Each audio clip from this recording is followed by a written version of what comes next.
Assalamualaikum warahmatullahi wabarakatuh, sahabat Zakat TV. Jumpa kembali di acara Pundi Syariah bersama saya Febiola Arianti. Dan hari ini kita akan membahas dan sedikit mengenal tentang produk-produk keuangan syariah. Nah, yang produk-produk yang hari ini akan kita coba kenal adalah terbagi dua yang besar, yaitu produk perbankan dan produk pasar modal syariah. Baik, mari kita sekarang coba kenali satu persatu. Kalau produk bank syariah ini merupakan muncul karena didasari oleh adanya operasional bank syariah, di mana operasional bank syariah itu mempunyai 4 fungsi. Yang pertama adalah sebagai penerima amanah untuk melakukan investasi dana-dana yang dipercayakan oleh pemegang rekening investasi atau deposan atas dasar prinsip bagi hasil sesuai dengan kebijakan investasi bank. Yang kedua, fungsi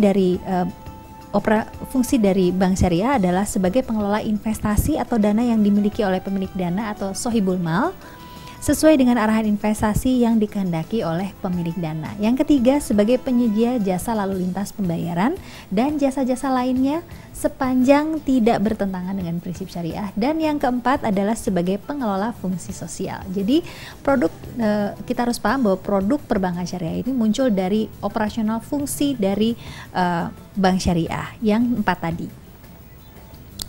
Kalau kita lihat bahwa ada 2 bagian besar dari produk bank syariah. Yang pertama adalah produk penghimpunan dana. Ini berarti bahwa produk-produk yang digunakan untuk menghimpun dana dari masyarakat. Nah, ini ada beberapa akad yang dipergunakan dalam produk penghimpunan dana. Misalnya yang pertama adalah kita balik lagi sedikit bahwa produk pendanaan penghimpunan dana dari bank syariah adalah dipergunakan untuk mobilisasi dan investasi tabungan untuk pembangunan perekonomian dengan cara yang adil. Nah, ini sebenarnya juga dilakukan fungsi yang dilakukan oleh bank konvensional, akan tetapi yang menjadi perbedaan adalah pada bank konvensional dilakukan dengan adanya bunga, maka kalau di bank syariah ini skemanya adalah skema bagi hasil. Nah, sekarang kita lihat bahwa dalam produk penghimpunan dana ini ada terbagi atas 4 bagian, yaitu yang pertama produk yang berdasarkan prinsip wadiyah. Nah, kalau yang berdasarkan prinsip wadiyah ini diterapkan pada misalnya produk rekening giro, gitu ya, produk rekening giro di mana bahwa rekening ini tidak boleh dipermanfaatkan oleh pihak yang dititipi. Nah, ini juga yang merupakan produk dari bank syariah. Jadi yang sesuai dengan prinsip wadiyah adalah salah satunya adalah produk rekening giro.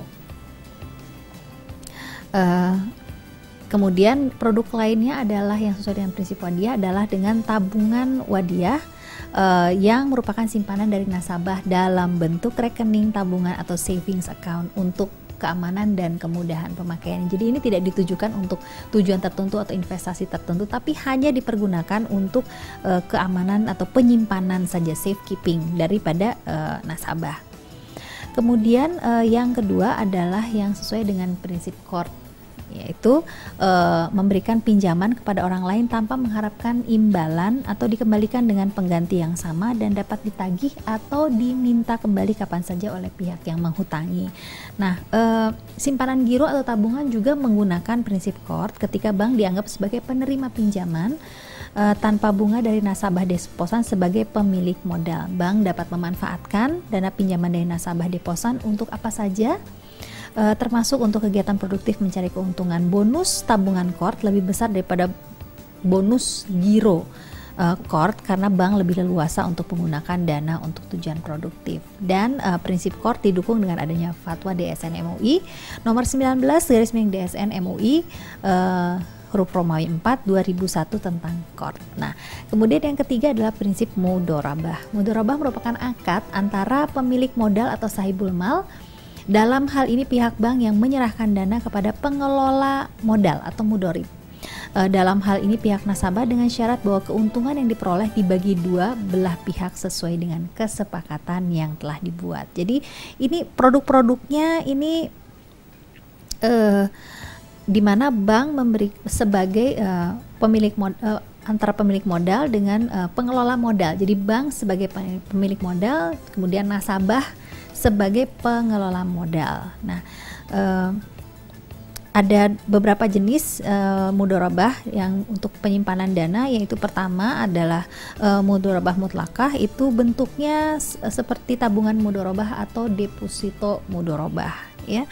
Yang kedua adalah mudharabah muqayyadah.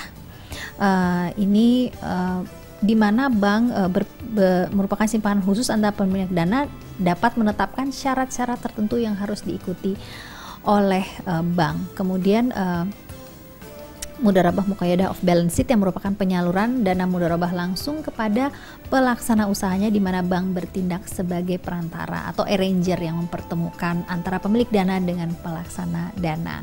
Dan fatwa DSN MUI yang mengatur tentang mudharabah ini adalah fatwa DSN MUI nomor 7 DSN MUI huruf Romawi 4 tahun 2000 tentang pembiayaan mudharabah. Kemudian ada yang disebut dengan produk-produk yang mengikuti prinsip ijaroh.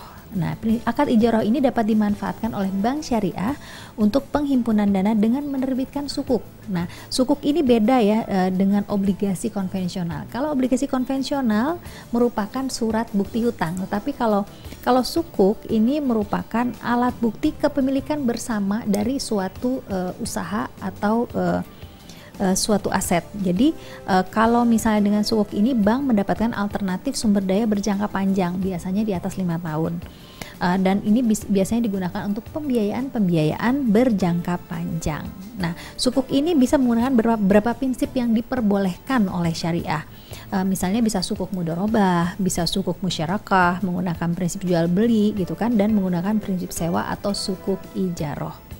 Dan bagian besar lagi yang menjadi produk perbankan adalah produk pembiayaan atau penyaluran dana. Nah, ini tadi sudah produk penghimpunan dana, kita sudah tahu ada yang berprinsip wadiyah, ada yang berprinsip qard, ada yang berprinsip mudharabah, ada yang berprinsip ijaroh. Maka produk pembiayaan ini secara garis besar adalah produk yang menyalurkan dana kepada nasabah dan dalam bentuk pembiayaan. Kalau di bank syariah istilahnya adalah pembiayaan ya, bukan kredit. Dan ini terbagi dalam beberapa kategori, yaitu yang pembiayaan dengan prinsip jual beli, pembiayaan dengan prinsip sewa, dan pembiayaan dengan prinsip bagi hasil. Nah, dari sini dari pemaparan yang sangat ringkas ini, dan kita memang hanya pengenalan produk dari keuangan syariah, mungkin sudah jelas bahwa untuk produk-produk bank sama seperti produk bank konvensional, ada produk penghimpunan dana, ada produk penyaluran atau pembiayaan. Nah, kemudian juga tetapi yang membedakannya adalah di bank syariah kita tidak mengenal adanya riba atau bunga, tapi kita mengenal adanya prinsip bagi hasil. Nah, sahabat Zakat TV, kita akan kembali setelah pesan-pesan berikut ini, masih membahas tentang pengenalan produk keuangan syariah.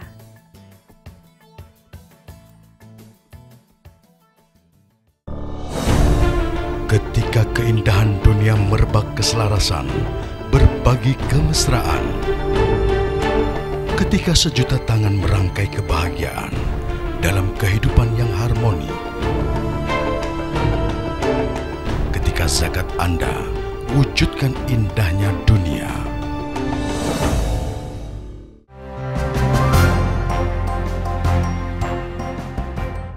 Sahabat Zakat TV, kita lanjutkan pembahasan kita tentang pengenalan produk keuangan syariah. Tadi kita sudah bahas tentang produk perbankan syariah, dan sekarang kita akan bahas tentang produk pasar modal syariah. Nah, produk pasar modal syariah ini adalah berupa surat berharga atau efek, dan ini sejalan dengan prinsip-prinsip syariah. Di antaranya adalah ada beberapa produk pasar modal syariah yang mungkin sudah tidak asing lagi bagi Anda, yaitu yang pertama adalah produk saham syariah. Nah, secara konsep saham merupakan alat bukti atau surat berharga bukti penyertaan modal kepada perusahaan, dan dengan bukti tersebut pemegang saham berhak untuk mendapatkan bagian hasil dari usaha perusahaan tersebut.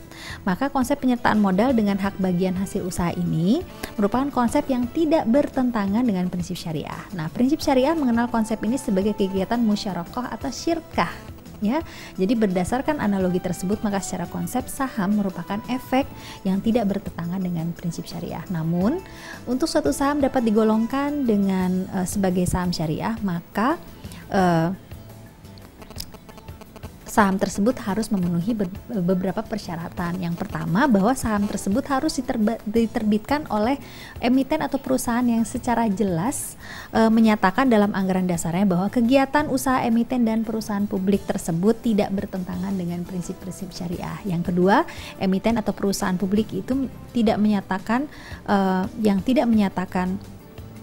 kalau misalnya ada emiten atau perusahaan yang tidak menyatakan secara jelas bahwa kegiatan usahanya tidak bertentangan dengan prinsip-prinsip syariah, namun memenuhi kriteria sebagai berikut, maka dia bisa digolongkan sebagai saham syariah. Nah, kriteria yang bisa memenuhi kriteria tersebut adalah apabila kegiatan usaha tidak bertentangan dengan prinsip syariah sebagaimana diatur dalam peraturan tadi, yaitu tidak melakukan kegiatan usaha yang tergolong dalam perjudian, permainan, atau yang tergolong judi. Kemudian perdagangan yang tidak disertai dengan penyerahan barang atau jasa, perdagangan dengan penawaran atau permintaan palsu, kemudian bank berbasis bunga, perusahaan pembiayaan berbasis bunga, jual beli resiko yang mengandung unsur ketidakpastian atau gharar, kemudian memproduksi, mendistribusikan, memperdagangkan atau menyediakan barang atau jasa haram zatnya, barang atau jasa haram bukan karena zatnya yang ditetapkan oleh DSN MUI, atau barang atau jasa yang merusak moral atau bersifat mudarat.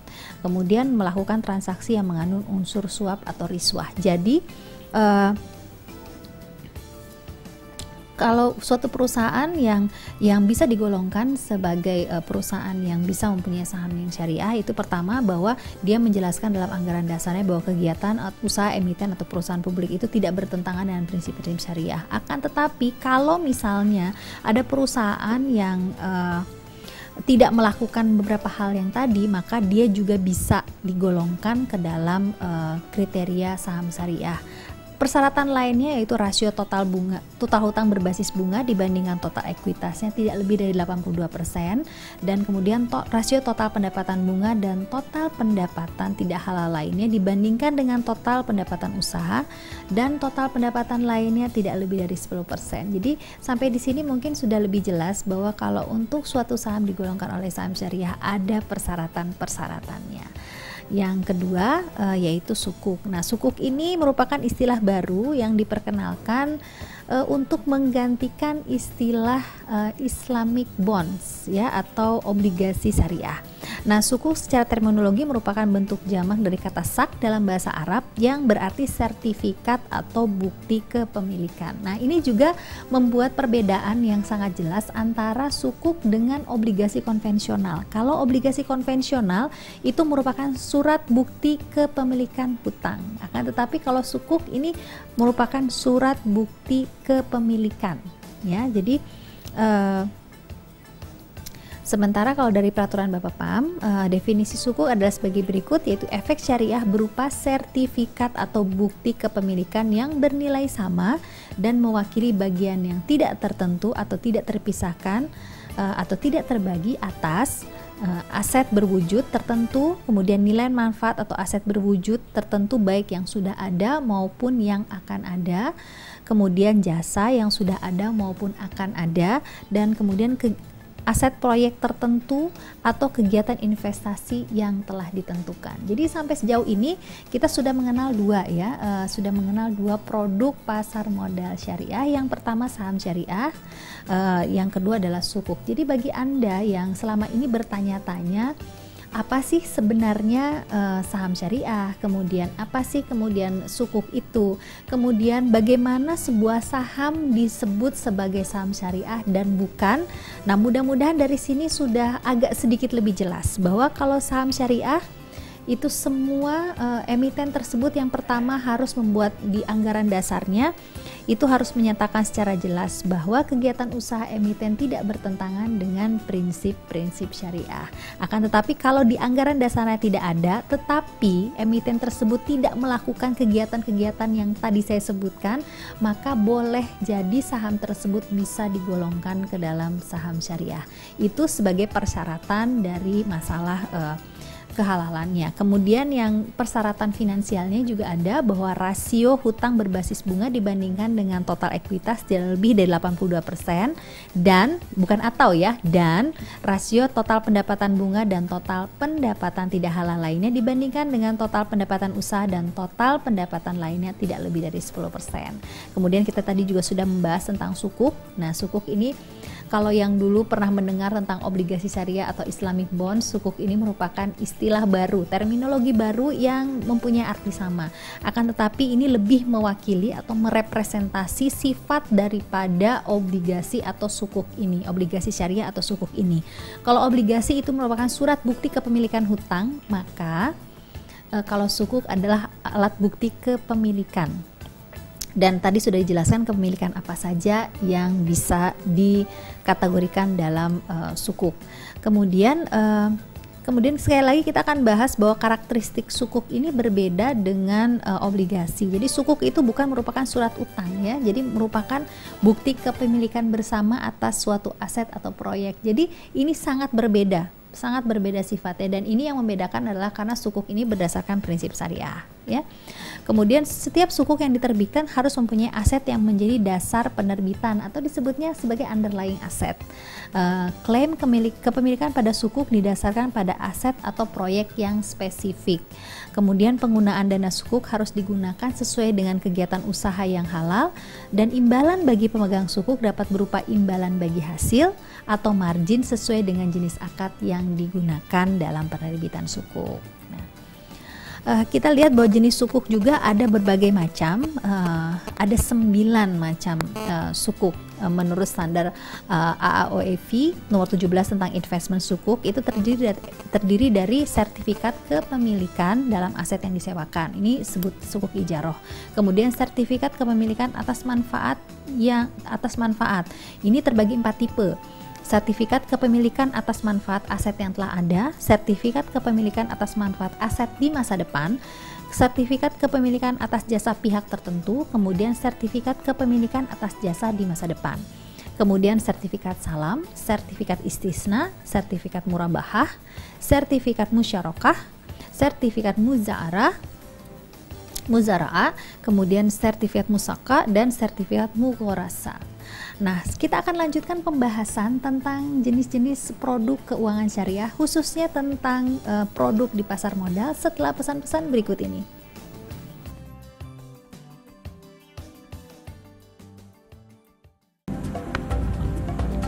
Semangat kemenangan harus berasal dari sportivitas yang datang dari hati. Saya Bawang Pamungkas, saya zakat di Dompet Duafa. Keluarga adalah sumber inspirasi saya. Kehangatannya datang dari hati. Saya Inneke Kusharawati, saya zakat Dompet Duafa. Berbagi memudahkan rezeki, karena datang dari hati. Saya Ipo Santosa, zakat di Dompet Duafa. Dompet Duafa.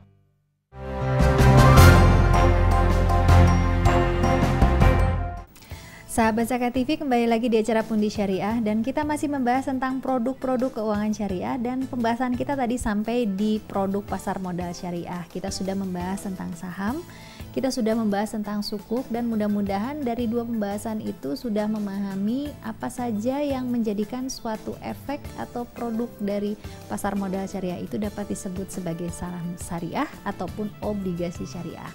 Kita juga di segmen yang pertama tadi sudah membahas tentang produk-produk perbankan syariah.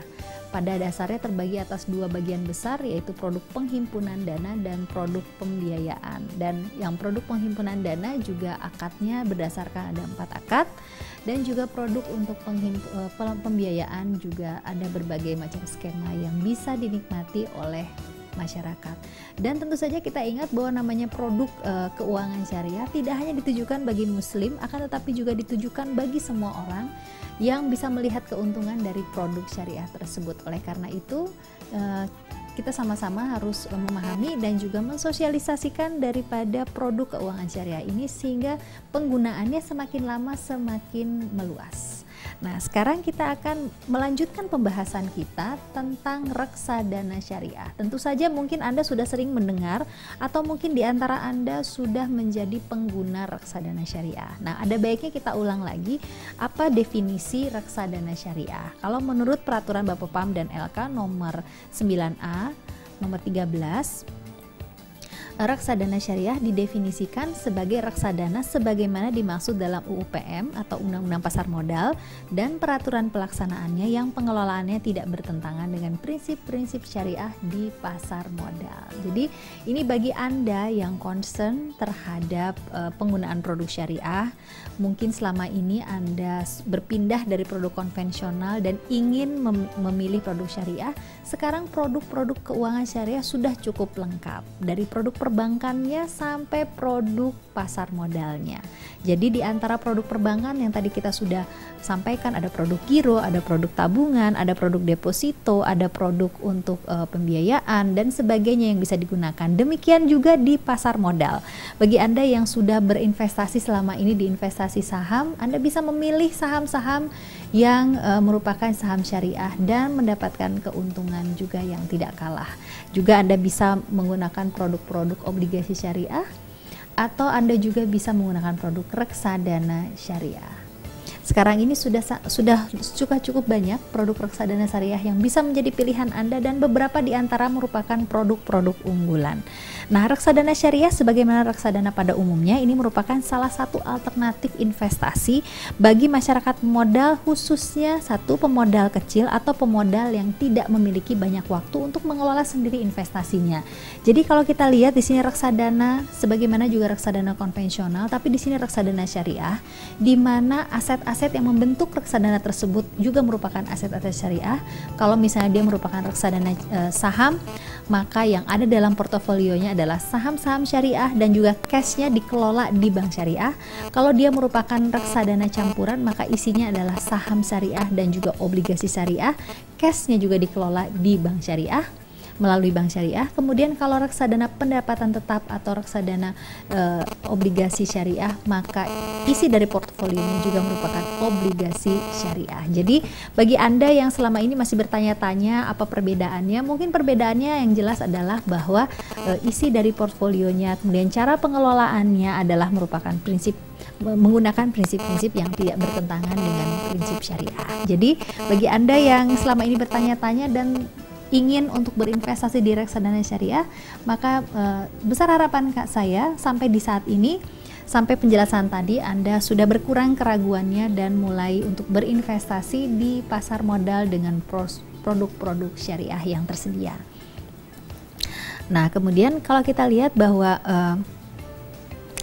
kemudian reksadana ini juga dirancang sebagai sarana untuk menghimpun dana dari masyarakat yang memiliki modal, memiliki keinginan untuk melakukan investasi, namun hanya memiliki waktu dan pengetahuan yang terbatas. Nah, sebenarnya seorang investor mempunyai banyak pilihan ya, sahabat Zakat TV. Kalau untuk berinvestasi, dia bisa berinvestasi langsung, misalnya membeli saham langsung atau membeli obligasi langsung. Akan tetapi ada beberapa batasan yang menghalangi itu. Yang pertama adalah batasan waktu. Apabila Anda mengelola sendiri investasi Anda, maka Anda harus mendedikasikan waktu untuk mengelola portofolio Anda. Yang halangan yang kedua adalah masalah tentang jumlah atau besarnya modal yang memang dibutuhkan untuk berinvestasi secara langsung. Kalau Anda berinvestasi langsung kepada saham atau obligasi, Anda akan membutuhkan dana yang jauh lebih besar daripada Anda berinvestasi di reksadana, di mana Anda bisa memulai bahkan dari Rp100.000. Nah, sahabat Zakat TV, alternatif ini perlu dimanfaatkan, apalagi sekarang sudah banyak reksadana syariah yang bisa menjadi pilihan Anda. Jadi jangan ragu-ragu lagi, dan ini perkembangan dari reksadana syariah ini pertama kali diperkenalkan di Indonesia tahun 1997. Jadi memang sudah cukup lama perkembangannya, sehingga Anda sudah bisa melihat perkembangan atau data historis dari reksadana-reksadana yang sudah ada serta performance-nya. Nah, kemudian Sebagai salah satu instrumen investasi, reksadana syariah memiliki kriteria yang berbeda dengan reksadana konvensional pada umumnya. Nah, ini perbedaan ini seperti tadi sudah saya jelaskan bahwa perbedaan ini terletak pada pemilihan instrumen investasi dan mekanisme investasi yang tidak boleh bertentangan dengan prinsip-prinsip syariah. Jadi kalau misalnya Anda yang masih bertanya-tanya, apakah reksadana syariah itu hanya isinya saja yang merupakan efek-efek syariah? Ternyata tidak, sahabat Zakat TV, bahwa cara mekanisme pengelolaan pun berbeda dengan reksadana konvensional. Jadi saya harapkan sudah bisa memiliki rasa percaya yang lebih tinggi daripada sebelumnya bahwa reksadana syariah merupakan reksadana yang tidak hanya isinya sudah dipastikan merupakan saham dan obligasi yang mengikuti prinsip syariah, tapi juga cara pengelolaannya juga mengikuti prinsip syariah. Nah, tapi kemudian juga ada perbedaan lainnya adalah keseluruhan proses manajemen portofolio. Jadi ada proses screening, penyaringan saham-saham apa saja yang bisa masuk, dan kemudian ada proses cleansing atau pembersihan di mana dikeluarkan zakatnya. Nah, kemudian akan tetapi di samping keuntungannya yang tidak boleh kita lupakan adalah bahwa reksadana pun mengandung beberapa resiko. Nah, resiko ini bagi reksadana konvensional maupun reksadana syariah tetap ada ya, sahabat Zakat TV. Jadi bukan berarti bahwa kalau produk pasar modal syariah itu berarti bebas resiko. Tetap ada resikonya, tapi kita juga bisa untuk mengendalikan resiko tersebut. Dan sebagai investor kita juga harus paham bahwa seluruh investasi itu pasti mengandung resiko walaupun sekecil apapun. Nah, resiko-resiko yang mungkin terjadi adalah yang satu adalah resiko berkurangnya nilai unit penyitaan, kemudian juga resiko likuiditas, kemudian resiko wan prestasi, resiko politik dan ekonomi, kemudian juga ada resiko-resiko lainnya yang berkaitan dengan perubahan yang terjadi di lingkungan sekitar bursa. Jadi bagi Anda yang berinvestasi di reksadana dan tertarik untuk berinvestasi di pasar modal, dan kemudian tertarik untuk berinvestasi di pasar modal syariah, di produk-produk pasar modal syariah, maka saya ingatkan sekali lagi bahwa setiap investasi pasti mengandung risiko, termasuk juga investasi di produk keuangan syariah. Oleh karena itu pemahaman dan pengetahuan Anda diperlukan untuk menjalaninya. Baik sahabat Zakat TV, episode kita tentang pengenalan produk keuangan syariah sampai di sini. Mudah-mudahan dari penjelasan yang singkat ini Anda bisa mendapatkan sedikit gambaran tentang bagaimana produk keuangan syariah, apa saja dan bagaimana pemanfaatannya untuk Anda. Besar harapan kami Anda akan bisa menjadi pengguna juga dari produk keuangan syariah untuk sama-sama kita membesarkan industri keuangan syariah di Indonesia. Saya Febiola Arianti, wabillahi taufik wal hidayah, wassalamualaikum warahmatullahi wabarakatuh.